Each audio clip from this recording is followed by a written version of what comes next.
புரட்சி, வியாபார பெருக்கு, மக்களுக்கு அறிவு, இது மாதிரி எக்கச்சக்கமான பொய்யை சொல்லி குடியும் போதையும் பெண் போதையும் உருவாக்கிய இந்த ஆட்சியாளர்கள் தான் நமக்கு இன்னமும் வளர விடாமல் நம்மளுடைய கண்டுபிடிப்புகள் அந்தந்த நாட்டுக்காரங்க பாருங்கள், அந்த ஊர் மக்கள் கண்டுபிடிக்கிறத மதிக்கிறாங்க, பாராட்டுறாங்க, அதை செயல்படுத்துகிறாங்க.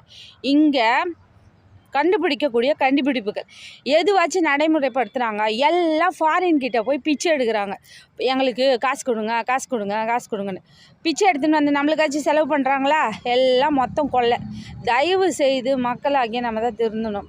எல்லா நாட்டுக்கிட்டேயும் போய் பிச்சை எடுக்கிற அளவுக்கு இருக்கும். நம்மக்கிட்டே இருக்க இயற்கை வளங்களை பயன்படுத்தினாலே, நம்ம மக்களுடைய அறிவை பயன்படுத்தினாலே இந்த நாடு எங்கேயோ போயிடும். அவ்வளோ பெரிய டேலண்டான பர்சன்லாம் தமிழ்நாட்டிலையும் இந்தியாவிலையும் இருக்கிறாங்க. எல்லா இடத்துலையும் இருக்காங்க.